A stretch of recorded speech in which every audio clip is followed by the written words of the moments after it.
Welcome to today's podcast interview. I brought on Swami Nityananda. Swami, welcome. It is a joy to talk with you.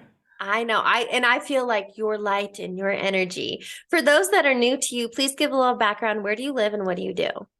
So, Swami Nityananda is my name, and I live in Baltimore, Maryland. I am at Awake Yoga Meditation, which is a meditation center. So, we meditate in person. We also meditate online Sundays, Tuesdays, Fridays. Everyone from any background is welcome to join us. Okay. And we're definitely going to talk about meditation, but we can also use the phrase mindfulness practices. But I would love to debunk, and I think it's way more mainstream now, but I think some people still think meditation's hippy dippy, tree hugging granola, people in Boulder. So, meditation is becoming aware of your own awareness. And so it gives you the freedom to direct your energy and your attention and your focus where you would love to direct your energy and your focus and your attention. So it is deeply calming, it's deeply healing, and it gives you transformative energy like at your fingertips. So it connects you with your own joy, your own spontaneity, your own inspiration, your own creativity, your own freedom. And I remember when I started meditation, which was years ago. And for me, I come from being very addicted to stress, go, go, go, 24/7. That's all I knew. And I remember sitting in stillness, and I had a client tell me this. He's like, Heather, when I sit there, I feel like my skin, I'm going to crawl out of my skin. It's so uncomfortable. But my mom taught me when you're sitting there, we're going to have thoughts, right? But she taught me to think of them as clouds and let them pass by. Like, don't latch on to that. Focus on, a background noise, a fan, an AC, do guided meditations. But for those who are starting out and have the monkey mind and feel like they're crawling out of their skin, what can you offer them? So, one of the teachings that yogis offer is that the tree of meditation casts a cool shade. And in that shade of that tree of meditation, burning ceases. And so it's actually, they're telling us that meditation is that antidote to that feeling of franticness or to that feeling of stress or that feeling of anxiety. And so what happens is you might become aware as you sit in stillness for the first time of where agitation has been present in you. But even becoming aware of that, it's already starting to subside. So be patient, be steady, be kind with yourself. And deeper than any waves, you are the ocean. So deeper than any sense of stress, you are calm and you are peace. And so meditation helps you greet yourself in a really amazing way. Oh, I love that. Helps you greet yourself. Here's something I would like to offer listeners that I was taught. It was actually through Dr. Joe Dispenza, and because he's really big on meditation, and that's how we create change in our life. But he uses the phrase, you have to sit through the fire of discomfort. That's a fantastic phrase. Yeah. Right. And so I think the yogis they use the metaphor of fire as well. And they say that that's part of transformation. And so if you can just know that whatever it is that you're encountering, be steady, keep going, and it's part of the fire of transformation, what emerges on the other side of the fire of transformation is yogis would even say, like, all the love in the universe is there. There's a phrase from Dante, it's the love that moves the sun and the moon and the stars. And that's the love that's in each of us. And that's what emerges on the other side of the fire.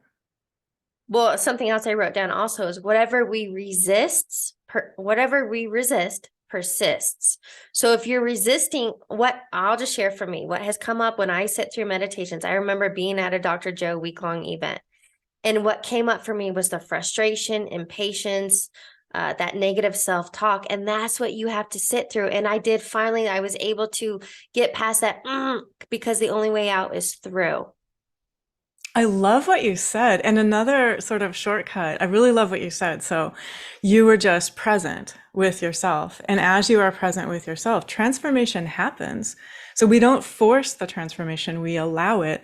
And another really wonderful sort of phrase that provides a shortcut, in this moment, I open to my highest good. And you can sort of feel that melts away that feeling of frustration and resentment and resistance as well. In this moment, I open to my highest good. And then in the next moment, I open to my highest good. And then in the next moment, also I open to my highest good. And then you're continually moving in this energy of highest good. Well, and what I want to share with listeners that I already told you is I can't, I've had a complete identity shift. I was go, go, go, high stress, the quote, multitasker, corporate driven, social calendar booked up. Like that's all I knew, but I was addicted to stress. And now I'm like a 180. I love stillness, quiet, solitude. Sometimes I have FOMO, then I go out and I'm like, I was better at home, So like I've done a complete, another term is talked about as a paradigm shift, identity shifting. Like, so here's what I want to talk about now. You shared with me at our core, we are joy, freedom, and light.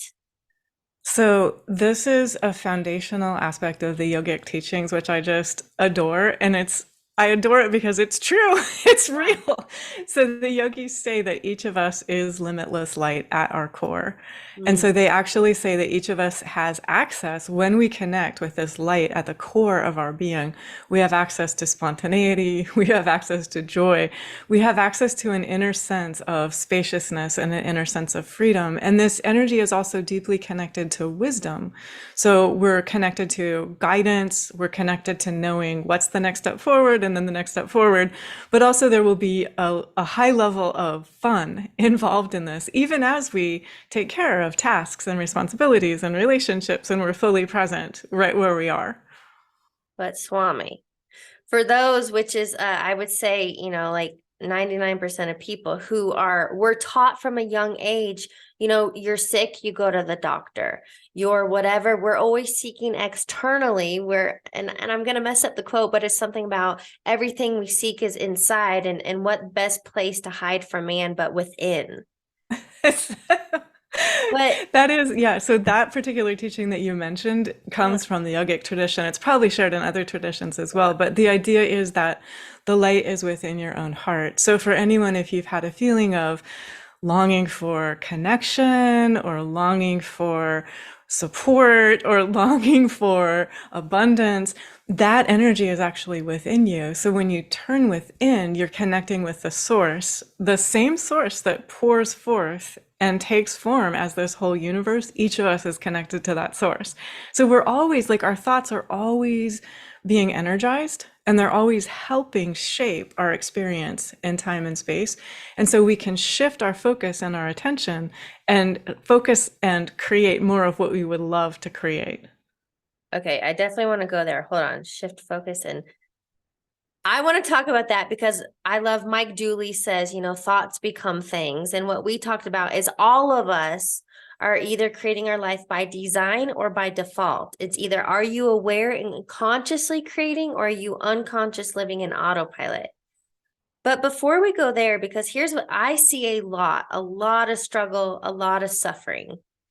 And I believe that all of that is self-imposed via our thoughts and the narratives and the story. But what we talked about is if at our core, we are joy, freedom, and light, that's our natural state.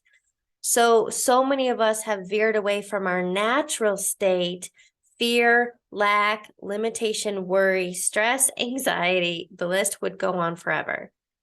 How can we slowly unravel all those masks and blocks? Because the truth of who we are is ease, abundance, joy. Fantastic question. I love the way that you framed it. And I would actually say, so if you start with the truth of who we are, so for each listener to suspend self-judgment, to let go of anywhere that you've been blaming yourself or feeling shame, to let go of anywhere that you've been feeling sad or you've been feeling separate, just temporarily suspend it, set it aside. Yeah. So if you want, you can pick it up later. But connect with the possibility, entertain genuinely the possibility that at the core of each of us is this pure energy of joy, this pure energy of kindness, this pure energy of insight, and give yourself permission to be that energy of joy and spontaneity and insight. Yeah. And then each of us already has this connection. So for each listener, I'm inviting the listener to think about what are my natural points of connectedness? And these are the moments of just purity and joy and ease and spontaneity. So for some people, being in the natural world just makes you feel sort of free and it feels like stress melts away from you. For some people, working with animals or working with young people or working with the elderly or working in healing modalities. But honestly, interestingly enough, some people love high power corporate settings and they just thrive in it. They feel completely confident and joyful and just like, yes, I've got this. And for some people, it's like the language of engineering or math, like they just naturally think in those languages. And so for each listener to identify, these are my natural points of connection, my natural points of awareness, and they're gifts, like they're these incredible strengths. And then to build from that feeling, like each of us has a direct felt awareness. How does it feel when I'm connected with what is highest and best in myself? And it feels in the body, there's a sense of openness. There's a sense of like the shoulders and the neck relax, Yeah. the spine becomes straight, the feet are steady on the earth, and you just sort of like, there might even be an audible sigh. There might just be like this relief. And then from moment to moment, to use that index, each of us carries an indicator within ourselves. Am I in that energy of connectedness and in that energy of being my pure, true self? Or am I getting distracted and am I forgetting? And yogis tell us that this takes practice. So they're compassionate and wise about this. They say, like, don't beat yourself up if this takes you step by step, little by little. This takes practice. One of the teachings that the Buddha said, he said, we do this moment by moment, and it's drop by drop that the bucket is filled. So every time we choose compassion, that's a drop in the bucket. Every time we choose patience, every time we choose ease, that's a drop in the bucket. And so drop by drop, steadily the bucket is filled. So practice. And then the other thing that the yogis say, which would be echoed as well by the Buddhist teachings, non-attachment. And so to just have clarity and to forgive yourself if you step away from this feeling of connectedness, notice and step back in to the feeling of connectedness. And gradually what happens, you were alluding to this, gradually you start to move in this stream of connectedness, moving in this flow of connectedness always. Okay, so there's several things I want to break down from that, and I love all of that. I'm very visual, so what came to mind are a few things, but let me touch on one. Something you were saying, or a phrase that I use often is, do more of what makes you happy. Like go to your happy place often, because so many people are waiting for weekends or their next vacation. It's like your life is happening right now. And for me, I'm very much nature. I love nature is grounding, nature is still, nature is calm. But I live in Colorado. Like I love the mountains. I also love visiting the beach, but even if I just go outside and go for a walk. So that's one thing I would bring up. Whatever brings you joy. And you know, a lot of people, I'm seeing the book right now. I can see the cover. It's a goldfish jumping. I think it's Take Leap, something about, darn it, I can't see it. But ultimately, what that book talks about is your zone of genius. Whatever comes effortlessly and naturally, something that we literally lose time. We all have access to that, right? Always. Yep. And for each of us, it's different. It might be cooking in the kitchen. It might be painting. I can't paint. It might be painting. It might be playing music. It might be, we all have our thing. And would some people call that your calling? So maybe so. Just that pure energy that is effortlessly here to share itself through you. And it really is true. Like each of us has, you even could use like a musical metaphor or something. Like each of us has this frequency or this song that is necessary for the whole. Like we would not be here if our Yeah. presence here were not vital for the whole. And so for each of us, as we come into contact with that energy of what is natural for each of us, it's actually benefiting the whole as well.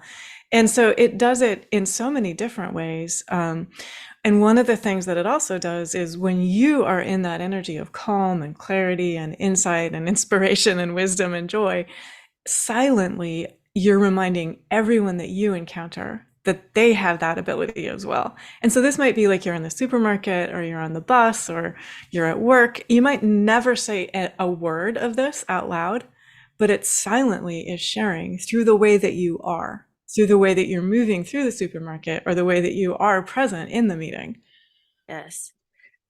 if somebody is kind of like, what are they talking about? What's coming to mind is something I was taught. I remember my first coach in 2016, be more childlike. Remember back when we were children and had imagination and we had no limits.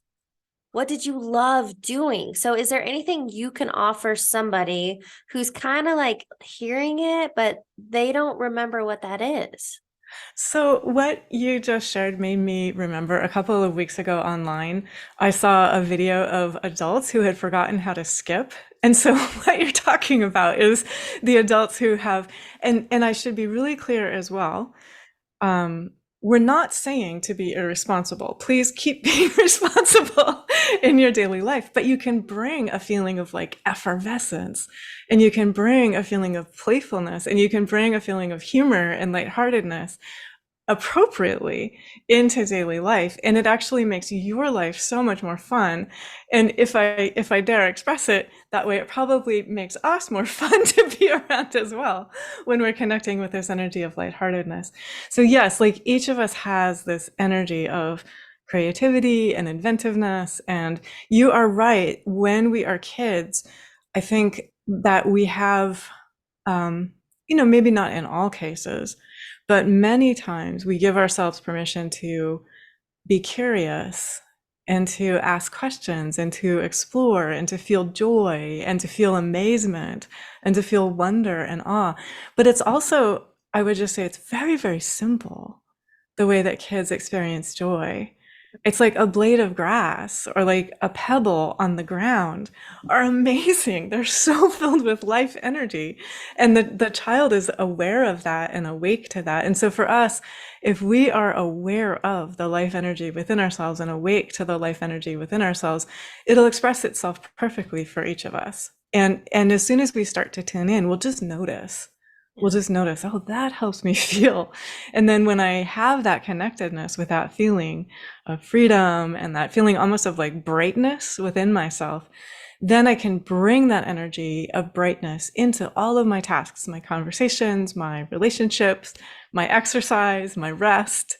And that brightness is just filling me. And I think that's what so many people are seeking: freedom, wholeness, love, ease, which again, we're trying to tell you that's your natural state. But here's something else you touched on, I want to come back to. We live in a distracted society. Constantly, our attention is being pulled in a million different directions. So also the point of meditation is, right, to connect within, to, I call it sensory deprivation. So we're no longer distracted and we can connect. What can we do when we live in such a distracted society? So I think you're absolutely right. It's important to name. We all have invitations to be sort of like one of the metaphors that just came to me is like we all have this light that is within ourselves, and we have this invitation to scatter it in a lot of different directions. And that's like an image of anxiety or just like an image of kind of not being focused. And so what the yogis teach us is to focus our attention, to hone our attention. And then it's like we have a single beam of attention, and you'll actually feel your own energy become magnified and concentrated. Even simply just invite yourself to feel the full beam of your own attention and the full beam of your own awareness. And you actually can just sort of say, I lovingly set down any invitations to be distracted. I lovingly set down any invitations to pull me into the energy or feeling of fear. And I'm turning within. I am coming into contact with the full beam of my own attention and energy and awareness. And you can feel what that feels like. The beam of our own attention, energy, and awareness, it's warm and it's bright. And you can fill your own heart with that energy.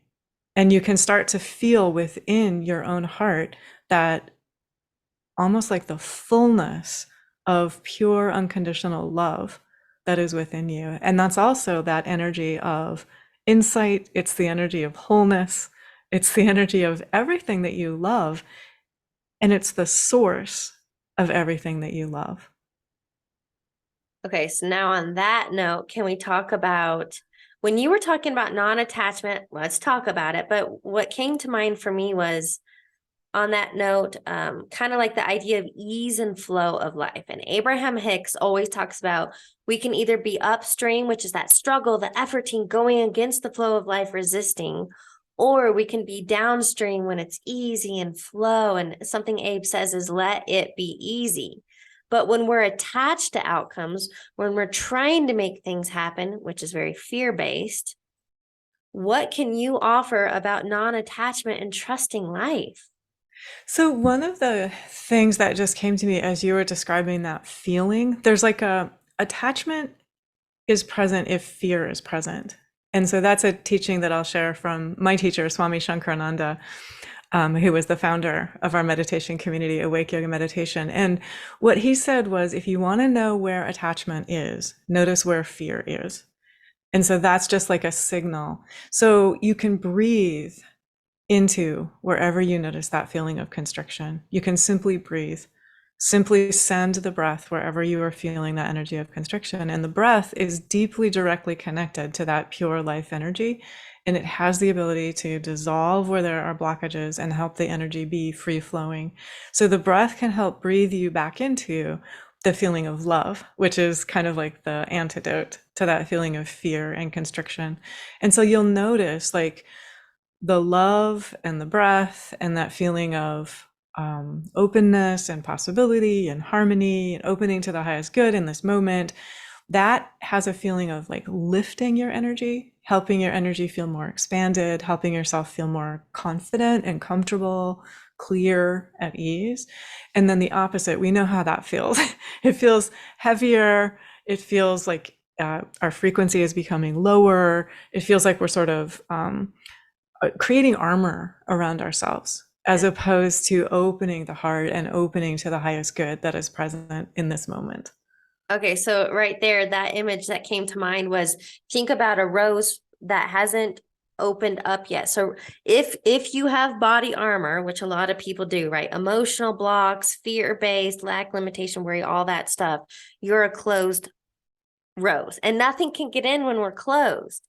But when we let go and have this higher vibe and energy, which I want to talk about next, we literally open up to everything, infinite. So for those that maybe are newer to the idea of energetics, I talk a lot about quantum physics, but I want to hear from your lens. Can we talk about energy and vibration and how to get into this ease and flow state? Absolutely. So, I mean, let's work with that image of the rose, which is so beautiful. And I think, first of all, just for any human who's listening who sort of feels like, oh gosh, like, am I closing my rose? Don't worry and don't judge and don't be afraid. And so, what you're sort of doing in the privacy and the quiet of your own heart, you're saying, it's safe for my own heart to open. It's safe for my own heart to open. And it's safe for me to be an incredible companion and friend to myself. And as you allow your heart to open to yourself, and as you allow your heart to be a friend to you, and you show your heart that you are a friend to your heart, then you'll actually find the heart is able to be open in the world as well. And the heart is able to be open in the presence of other humans. And so that's the case with other humans. You find it easy and charming and cheerful to encounter, but increasingly it becomes the case as well for humans. You find it challenging to encounter. So to give yourself this gift of that heart that is open, that is filled with light, and to know, to have confidence and to have comfort, to have trust, to have faith, to have steadiness, to have security in your own open-heartedness. And then from that, you are able to be a friend always to yourself, and the energy of friendship will share naturally through you. And I'm talking about the universal energy of friendship. So, spontaneously and appropriately being kind to a neighbor or a stranger on the bus or a colleague at work or to family members or to your partner. And it will continually be filling you up from within with this bubbling up of the energy of kindness, the energy of love. And so when you have that feeling, you also feel that you're full to overflowing with love. And so you're not like looking outside of yourself for someone to supply you with that feeling of love. It pours through you, and then naturally it's going to be reflected back to you. So you're also going to have different human experiences of love too, when you're filling yourself up from the source of love with which is within you. And then that will pour forth through you. And that energy of love, that's the energy of everything that we adore. Like that's the energy of beauty. It's the energy of health. It's the energy of time and fun and friendship. It's the energy of prosperity. It's the energy of abundance. And how I've heard of it taught is like, there's two things in this world, right? We live in duality. So fear and love. And then everything's a spectrum. You're either closer to fear, closer to love, or closer to fear. So what came to mind when you were explaining that, the idea of giving ourselves the permission to feel safe, to let things in. But guess what? So many people, because this is what I hear, literally a woman last week, she's been in this mindset, this funk for 10 years. So what happens to people is circumstances, events, things happen. Relationships are a huge trigger for most people, but we close off and we don't think it's safe. So we don't let people in, and we are the only one that can allow that. So how can we help people who are stuck in the past, victim mentality? And all I mean by that is blaming and judging.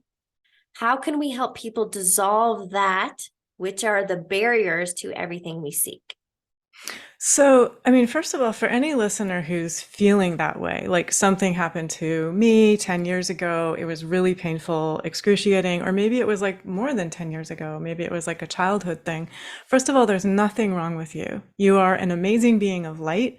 And the view that the yogis have is you are light. And in this human body is like a vehicle you are using to navigate time and space. Yeah. So don't overly identify with anything the vehicle has experienced. And remember, you are the light. So identify with the light.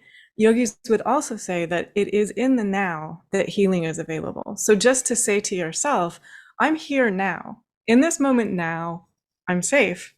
In this moment now, I'm steady. In this moment now, it's okay for me to open my heart to myself. In this moment now, I'm willing to let go of the pain in the past. In this moment now, I'm willing to allow this energy of pure love to flow through me. In this moment now, I'm willing to trust and take the next step forward. And then you just continue doing that from moment to moment, and you will always be guided. The journey of wellness will be different for every human. It'll be perfect for you. You'll always be guided to what's the next step forward. And you'll increasingly have this sense of lightness and this sense of ease, this sense almost of, my teacher talked about it. He said, if we have experienced great pain, and most humans have as humans in their time in this life, what we're often doing is forgiving ourselves for having been seemingly adversely affected by another. And so he also said, give yourself what another was not able to give you. So if another was harsh to you and you feel like, oh, I wish they could have been kind, you can immediately, instantly turn to yourself, turn within yourself and give yourself that pure energy of kindness. And then you realize there's no gap between you and what you like. There's no gap between you and what you're wanting to create. And then you're moving in this energy of what you want to create. And so then naturally, this bringing it forth in time and space, it just happens because you're flowing in that energy. I love that. And this is wild. I can't make this up. But as you were starting to talk about that, I wrote the word and circled it, presence. And then you kept talking about the now, the now, the now. Eckhart Tolle is big on this, the power of now. But what I love about that is not even every day, each morning you wake up, but every single moment. I again, visual, I think of a big white marker board. And when it's clean, it's a fresh slate. We have a fresh slate every single moment. But what happens is most people, by holding on to the past and old circumstances and old thinking, you keep carrying yesterday's with you. And so the now and tomorrow are just going to be repeats from yesterday. Is there any technique, any tool, any daily ritual you use that you can offer people to help stay present? So one of the things when you were talking about being present, I was smiling because I was remembering this is a teaching from the Zen tradition in Japan. So snap your fingers. Mm. And this teaching from the Zen tradition says every snap, there are 65 moments in every snap. And every snap, 65 opportunities to start fresh. Every time Wow. you snap your fingers, 65 opportunities. And so what that does is it shifts. So sympathy and respect, because what you were talking about was we carry energy patterns. Humans carry energy patterns. And so if you're not shifting your energy pattern, then the energy pattern that you had yesterday, you're in that energy pattern, it's likely to create tomorrow that is similar to the way yesterday was. But Yes. as soon as you remember, I have the ability to shift my energy. And in that snap, you actually can just snap and remind yourself. And it's also kind of fun and it might make you smile, which helps as well. Like snap you out of that feeling of being stuck. 65 opportunities right there to make a fresh start every time you snap. And so that teaching is telling you when you're in contact with that light in the present moment, there are limitless opportunities. There are limitless fresh starts. There are limitless spontaneous ways that your life could take brand new, beautiful directions. And so in this moment, I choose to connect with the brand new, beautiful, harmonious, incredible directions that my life could possibly take. And that just as many times as you need to, Yeah. keep snapping, keep connecting with the energy of freshness, and keep opening. Like I'm willing to let go of any past energy patterns. I'm willing to create fresh and new and inspired and spontaneous and joyful and free in this particular moment and in every moment hereafter. I love that tool, number one, for simplicity. We need nothing outside of us. But I feel the reason that's so powerful, it's a pattern interrupt. And the more we do it, some people also wear like a rubber band and snap. Again, it's a snapping thing, but snap their wrist. But you are training your mind to become conscious and aware, to get out of autopilot, and then you become a deliberate creator of your life. So on that note, I would love to talk about, because this is the fun stuff for me, I think, because we're all doing it every day, whether or not you're aware. But can we talk about manifesting to Yes. debunk the woo-woo of it? Because it's literal. Thoughts become things. And how can we step into creating what we desire and let go of all the things we don't want? Yep. So in June of 2022, about a year ago, Awake Yoga Meditation published a book by my teacher. My teacher is Swami Nityananda, and the title of the book is Creating a Life You Love, 1001 Intentions. So for anyone who resonates with what we've been talking about, feel free to visit awakeyogameditation.org and check out under our books, Creating a Life You Love, 1001 Intentions. And so what the yogis would say, and this comes directly from the classic teachings of the yogic tradition, light pours into time and space, and it takes the form of all of this. We participate in that light. We are connected with that light. So our thoughts are helping to energize our experiences. So each of us instantly has freedom. Anytime that we notice, oh, I'm feeling, I think you used the word funk earlier. So anytime I notice that my energy is feeling not the way I would prefer it to feel, how would I love to feel instead? And in this moment, I have the ability to focus my own thinking, my own attention, my own energy into that feeling of what I love. And so I'll give you an example. You mentioned the energy of nature earlier. I live in the city right now. I can feel continually connected to the energy of nature within myself in a single breath. And Because anyone can do this, you've no matter trained where they yourself, live. right? Yes, Okay. exactly. Yep. So you train yourself to connect always with the energy of what you love. And the truth is, you are already connected with the energy of what you love. So what you love is almost like a signal. It's an indicator that is telling you, yes, like this is the energy of what I love. And the truth is, you are always in that energy. You are always connected with that energy. So as you think more of those thoughts that you love, your whole body becomes filled with that energy. And then your mind is naturally going to be moving in that energy as well. And then I'll just give an example. You might be sitting down writing an email, or you might be like in a high-powered meeting, or you might be having a conversation with your kids or your partner or your neighbor, and you're moving in that energy of what you love. So for your example, that energy of the forest, it's in you. And Mm. so you are your relaxed, joyful, free, inspired, fun, filled with laughter and wisdom self. And that is sharing itself in absolutely everything that you create. And so work becomes more filled with joy. We become more, I guess playful might be the right word, more lighthearted, even as we're attending in wonderful ways to all the things that are ours to attend to in daily life. And then you're right, we are consciously creating in that energy of joy, in that energy of what we just treasure, that becomes the energy that we are moving in. A quote that came to mind while you were sharing that, and hope, some people might be newer to this, but I do talk about this stuff often: energy, vibration, quantum physics 101, that whatever we focus on expands. But a quote that came to mind, I wrote down I first read it from Dr. Wayne Dyer. And Wayne Dyer said, "We don't attract what we want, we attract what we are." And what you are saying is, when we are thinking and feeling this love, joy, gratitude, wholesome vibration, energy, that's what we emanate. I think of life as a boomerang. What we put out, we get back. Is it that simple? It is definitely that simple. And so here's the thing, it's so joyful and freeing because every one of us is already connected with that. It's so exciting. Like every one of us is already connected with that. And so as we give ourselves just permission to be that energy of joy and that energy of pure love, you're right, it's completely wholesome. It's just bright and kind and fun. It's filled with laughter and good humor.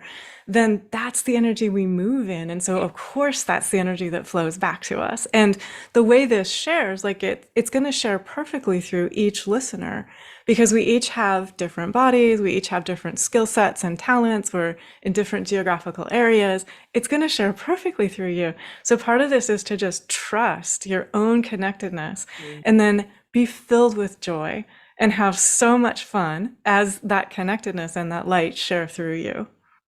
I'm curious how you do this, because I am human. I have off days. I ebb and flow. Seasons of life, whatever, I think we're here for expansion and growth, that if it was just even keeled, we'd be really bored. But here's what I want to ask you. So, because we are always creating, when I've created a result I don't want, my thought is like, I try to be playful and I go, oops, how I course correct is, oops, my bad, I don't want that again. Or, oh, I created that, but I can create this. And so it's not beating myself up. It's almost like, oh, I really am that powerful that I can create terrible things, or I can choose again. And it is, for me, it's that training, it's the reminding, oops, it's an oops. So What do one, you do? what do I do for my own practice? Well, So yeah. for my own practice, I meditate in the morning and then I also meditate in the evening. And what I find, I'm very steady in that practice. And so what I find is that there is genuinely a flow, like there genuinely is a current just of peace and of steadiness and of kindness. And it's pretty present. And so then you're just sort of like moving in that energy of peace and steadiness and kindness. For anyone who wants to reconnect, just to notice and to say, I'm going to keep the wisdom from this. And what would I prefer to create? I would prefer to create more peace. I would prefer to create more harmony. I would prefer to create more understanding. I would prefer to create more kindness. Was life always like this for you? So it's an interesting question. I was born in Washington State in the northeast corner of the state and an area that's very, what's the right way to put this? Nature is a very present force. And so I grew up in the country and my earliest awareness, I was connected to nature. So I was aware that my body was connected to nature and I was aware that nature was connected to my body. I was also aware from my earliest awareness of community and of the way that in time and space, we seem to be in these separate individual human bodies, but we're actually connected to the whole. And so that is such joy to know that each being is that way. And this is true, like that just happened to be where this particular human body was born. But it's true, like if you were born in a city, you are equally connected. You are equally connected to humans, you are equally connected to nature, you're equally connected to community. No matter where you were born and no matter what your experience is, you were equally connected.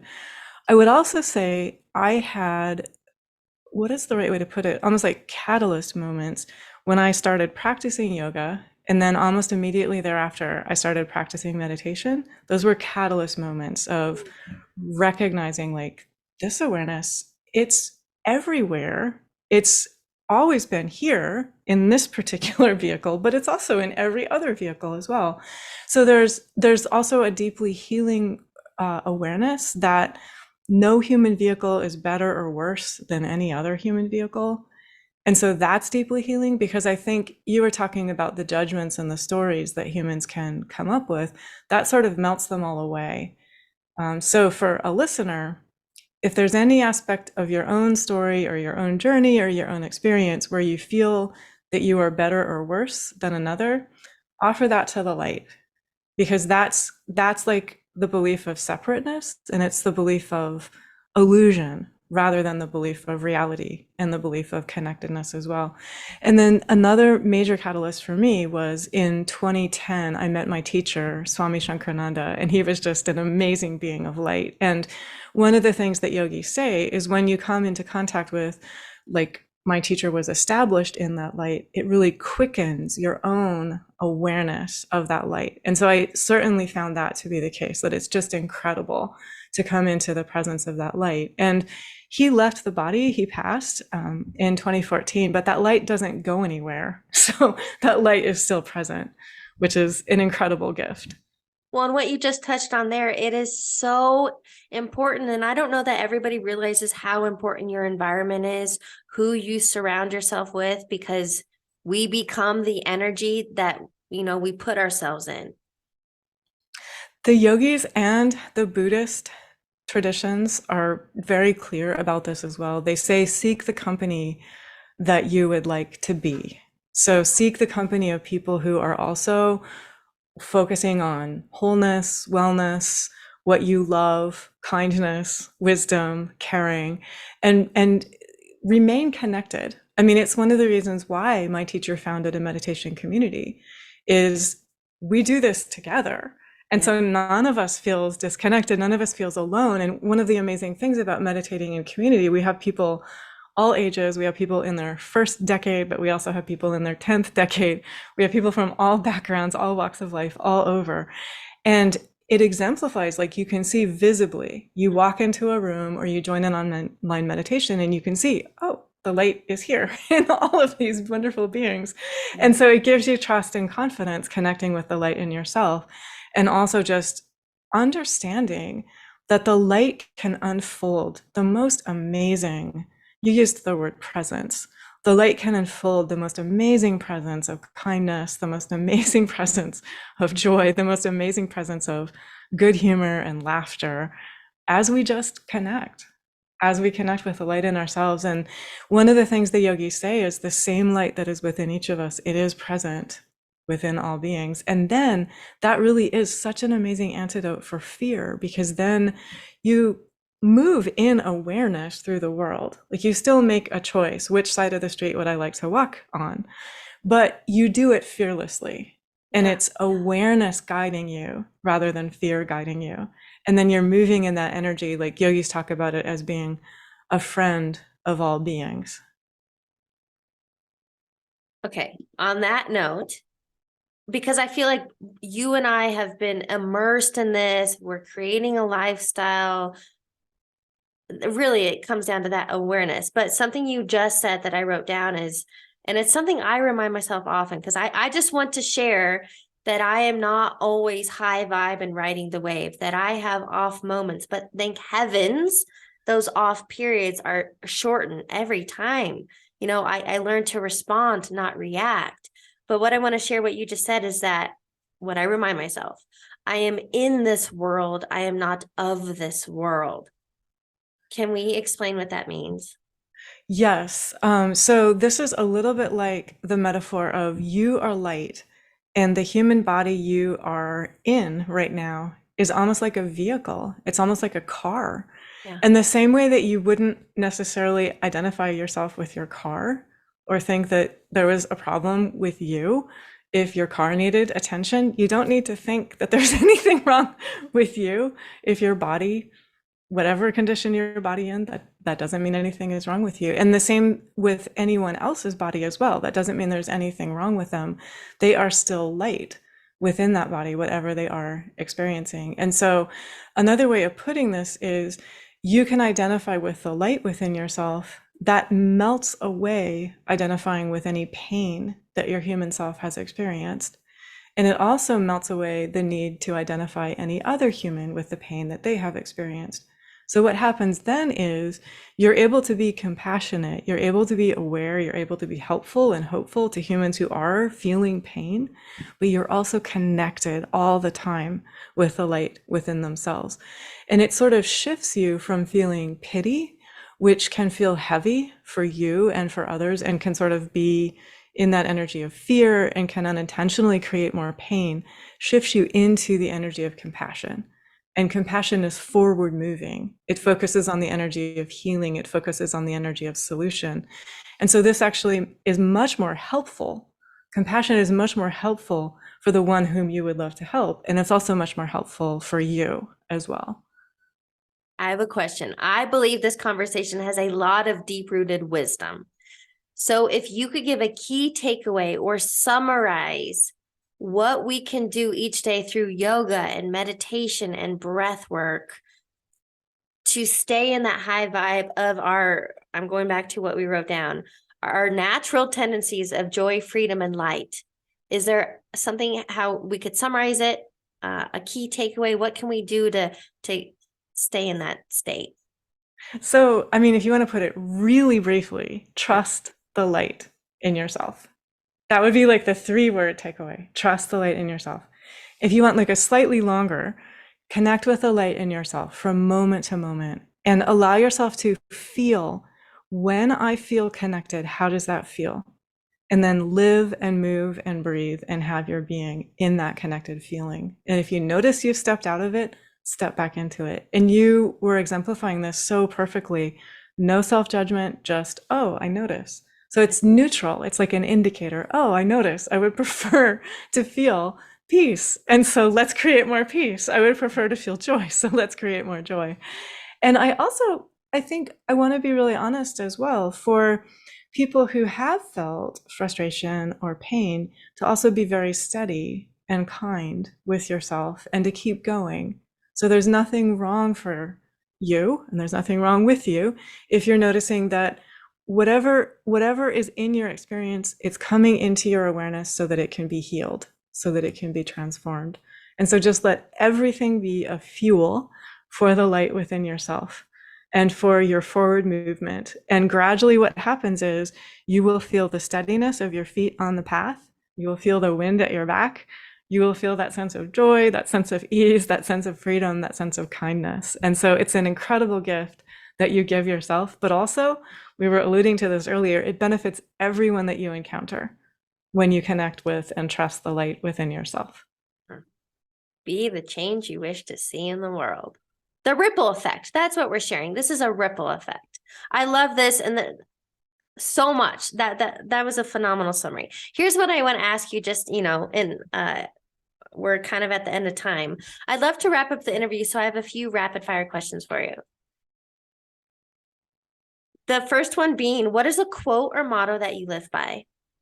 Oh, so my teacher said, love everybody. He said, if there's even one person you do not love, you cannot say you love God because God includes everybody. Okay, but I would normally keep going, but I want to bring that up because that has been a huge lesson for me. I've dabbled in A Course in Miracles. It's a little too heavy for me, but what I do love about the course that it teaches, as you have stated, we are all connected. So if we are throwing hate, anger, resentment, judgment to a neighbor or anyone else, we are doing it to ourselves. The Buddha said, speak not anger or words of harshness, because then you are creating that for yourself.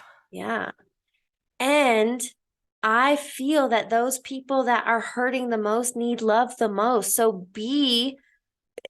give kindness, right? Give a smile.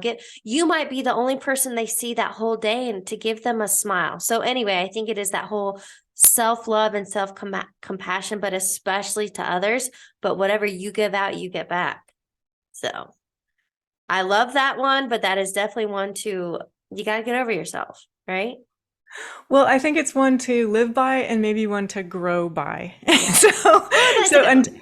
until it becomes possible to love everyone, what yogis say is you expand your circle. Mm, So you focus on those you find it easy to love, and then you gradually expand.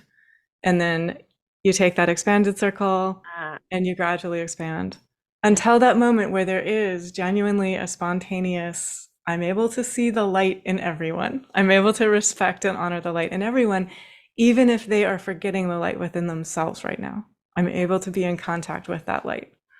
Okay, I love that. What is a book you're currently reading or highly recommend? Oh, good question. Well, I mean, the Bhagavad Gita I read every day, so I highly recommend the Bhagavad Gita. And the Bhagavad Gita is one of those books. It will always give incredible wisdom for life, right where you are, whatever you're facing. Final question. What advice would you give your younger self? Oh, good question. Younger self. What advice would I give you? I mean, it's the same all the way through. It really is just that the light is there always. And so I think for every one of us, the light has been there all along. There's never a moment that we've been disconnected from the light. The Mm, light guides us always. Every human experience that we've ever had, it's the light. And sometimes it's easier to see the light. So yogis talk about practicing honing your vision, almost like developing a laser-like ability to see the light in every single situation. mm. I love that. And such a great note to end on. Swami, thank you so much for joining me. It is a joy to talk with you.